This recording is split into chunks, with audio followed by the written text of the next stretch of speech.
la sharika lak.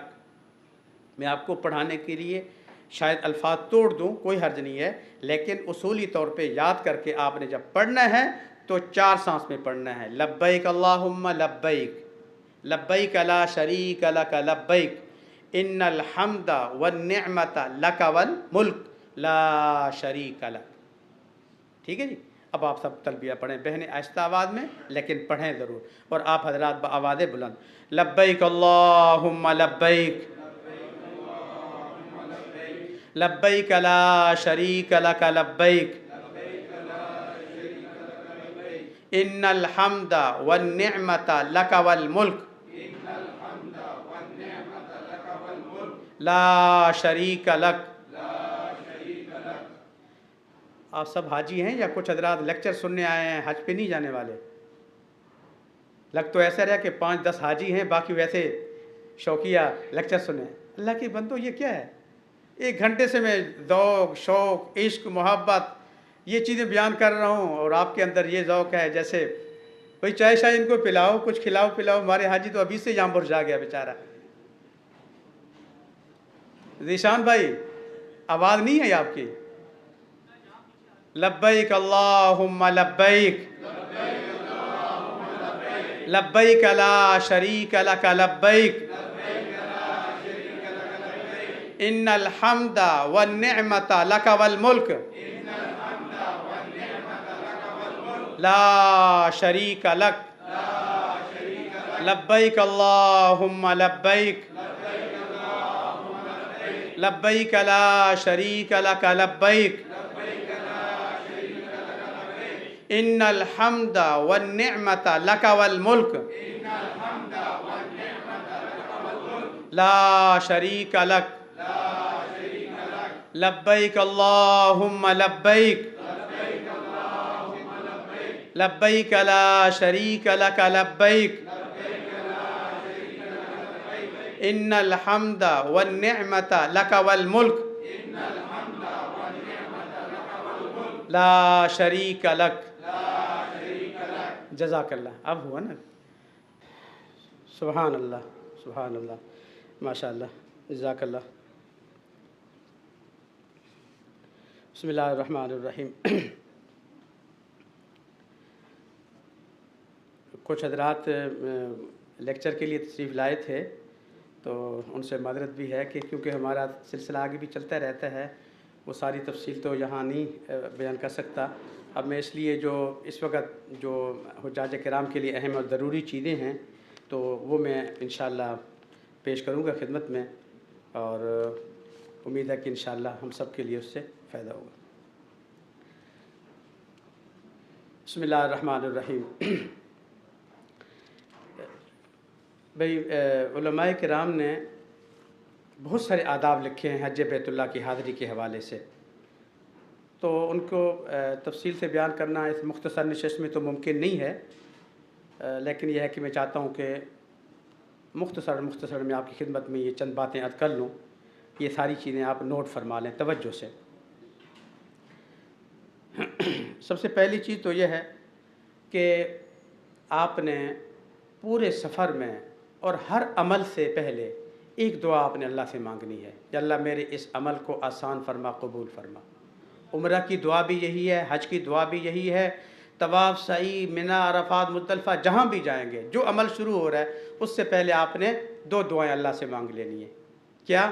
یا اللہ میرے اس عمل کو آسان فرما، قبول فرما. کتنی دعائیں؟ کیا؟ آسان اور قبول. انشاءاللہ آپ دیکھیں گے آسان ہو جائے گا. آسان ہو جائے گا تو آپ یقین کریں کہ قبول بھی. اللہ میاں ایسے نہیں ہے کہ آدھی دعا قبول کر لیں اور آدھی دعا قبول نہ کریں. تو اس لیے حضور کی سنت ہے، آپ صلی اللہ علیہ وسلم نے جب حج کا احرام باندھا تو اللہ سے دعا کی تھی، اللہ آسان فرما، قبول فرما. اور ہم نے بھی عمرے کا احرام باندھنا ہے، حج کا احرام باندھنا ہے، طواف میں اترنا ہے، سعی میں اترنا ہے، جہاں بھی جانا ہے ایک دعا چھوٹی سی کر لینی ہے، مولا میں کمزور اور ضعیف، میرے لیے آسان فرما، اس عمل کو قبول فرما اپنی بارگاہ میں. اور دوسری چیز اخلاص نیت.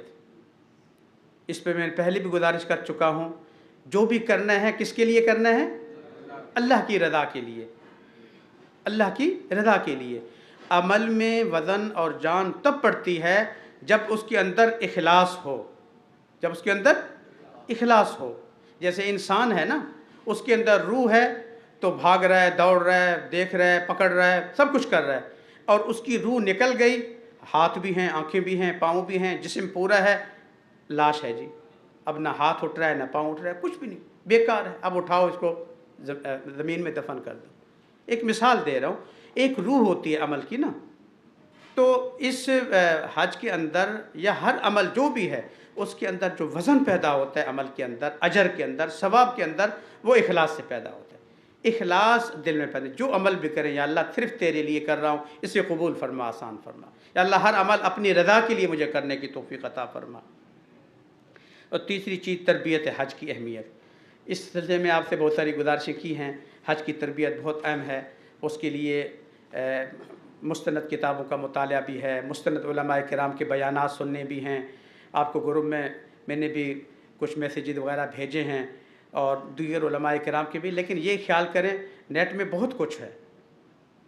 آج کل جو سب سے فساد ہے یہ ہمارا یہ فیس بک، یہ نیٹ، اس میں اتنی الٹی سیدھی چیزیں لوگوں نے ڈالی ہوتی ہیں، اللہ معاف کرے، ہمیں جو پریشانی ہوتی ہے وہ نیٹ میں دیکھا ہے، الٹی سیدھی غلط گمراہی والی چیزیں۔ تو اس کا خیال کریں کہ مستند علماء ہوں، مستند بیانات ہوں، مستند کتابیں ہوں، اور آج سے عہد کریں کہ انشاءاللہ اللہ نے اپنے گھر بلایا ہے، مجھ پہ اتنا بڑا احسان کیا ہے، کروڑوں لاکھوں لوگوں میں مجھے ہی چنا ہے، تو آج کے بعد میں نے اللہ کے حکم کے مطابق، نبی پاک صلی اللہ علیہ وسلم کی سنت کے مطابق زندگی گزاروں گا، ہر چیز میں سنت کی۔ اور اس کے ساتھ ساتھ مرد حضرات سے گزارش ہے، آج سے عہد کر لیں، اللہ کے گھر جا رہے ہیں، آقا کے دربار میں جا رہے ہیں، داڑھی کی نیت کر لیں کہ سنت کے مطابق داڑھی رکھوں گا۔ حضور نے فرمایا یہ داڑھی مرد کی زینت ہے، مرد کی زینت ہے، اور ہم مرد بننے کے بجائے داڑھی مونڈ کے عورت بننا چاہتے ہیں۔ مرد کی زینت تو داڑھی میں ہے۔ حضور کے سامنے ایک داڑھی مونڈا آیا تو حضور نے چہرہ اس سے پھیر لیا کہ یہ کون میرے سامنے یہودی شکل آ گیا۔ اس لیے آج سے میری بات برا نہ مانیں، لیکن یہ بہت بڑی ایک ایسی چیز میں آپ کو بتا رہا ہوں، خدا کی قسم یہاں میرے کچھ دوست بیٹھے ہیں جن کی داڑیاں نہیں تھی، اللہ نے ان کو توفیق دے دی، وہ کہتے ہیں مفتی صاحب اس داڑھی کی برکت سے اللہ نے کیسے کیسے گناہوں سے بچا لیا، اور کیسی کیسی نیکی کی توفیق عطا فرمائی، صرف اس ایک سنت کی وجہ سے میں آپ کو بتا نہیں سکتا۔ تو یہ ایک بہت بڑی سنت ہے، انبیاء کی سنت ہے، اولیاء کی سنت ہے، اہل اللہ کی سنت ہے۔ یہ داڑھی مڈانا یہ فساق، فجار، بے دین لوگوں کی طریقہ و ترتیب ہے۔ آج سے عہد کریں کہ انشاءاللہ ہم نے جو ہے آج کے بعد داڑھی کو نہیں موڑنا، سنت کے مطابق داڑھی رکھنی ہے۔ اللہ تعالی ہم سب کو توفیق عطا فرمائے۔ اور اس کے ساتھ ایک چیز ذہن میں رکھنے سب کہ چونکہ ہم حج پہ جا رہے ہیں، انشاءاللہ ہماری قربانی بھی ہوگی، ہم سب قربانی کریں گے، تو آپ صلی اللہ علیہ وسلم کا ایک سنت عمل ہے کہ یکم ذی الحج سے 10 ذی الحج تک، یکم ذی الحج سے 10 ذی الحج تک، اس دوران جو ہے ناخن بال وغیرہ نہیں کاٹنے۔ پوری دنیا کے مسلمانوں کے لیے حکم ہے، اور حجاج کو خاص طور پہ یہ حکم ہے کہ یکم ذی الحج کو ہم نے، یکم ذی الحج سے پہلے ہم نے ناخن وغیرہ کاٹ لینے ہیں، صفائی کر لینی ہے۔ یکم ذی الحج کے بعد پھر ہم نے بال ناخن وغیرہ نہیں کاٹنے، جب ہماری قربانی ہوگی تو اس کے بعد بال ناخن کاٹیں گے۔ اور جانے سے پہلے اللہ کی حضور صدقے دل سے توبہ کر لیں، یا اللہ میں نے بہت گناہ کیے ہیں، اب تیرے پاک گھر میں جا رہا ہوں، پاک شہر میں جا رہا ہوں، تیرے محبوب نبی پاک کے گھر میں جا رہا ہوں، تو مجھے معاف کر دے، میرے گناہوں کو معاف کر دے، تاکہ میں وہاں صاف ستھرا ہو کے جاؤں۔ اچھے رفقا کی بڑا فائدہ ہے، اچھا رفیق ہوگا، آپ کو مسجد لے جائے گا، نماز میں لے جائے گا، طواف میں لے جائے گا، عمرہ کرائے گا، نیکی کی طرف لے جائے گا۔ اور جو سست اور دوسرے ساتھی ہوں گے، کوئی آپ کو بازار کھینچے گا، کوئی آپ کو آگے پیچھے آپ کا وقت ضائع کرے گا، اس سے بڑا نقصان ہوتا ہے۔ اسی طرح حقوق اللہ اور حقوق العباد میں جو کوتاہیاں ہو چکی ہیں ان کے ازالے کا فیصلہ کر لیں کہ جو نمازیں ضائع ہوئی، روزے، ان کو انشاءاللہ ادا کریں گے۔ جو حقوق العباد میں کوتاہی ہوئی ان کی ادائیگی کا فیصلہ کر لیں کہ ان کی ادائیگی کریں گے۔ اور وہاں کا جو ماحول ہوگا ہمارا، اس میں انشاءاللہ آپ نے جڑنا ہے، تعلیم میں، تعلم میں، دعوت میں، تبلیغ میں، ان چیزوں میں۔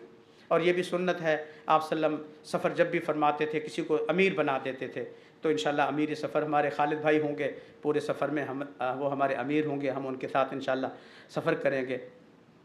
روانگی سادگی کے ساتھ کریں، پورے محلے کو، پورے قافلے کو، 10-20 گاڑیوں کے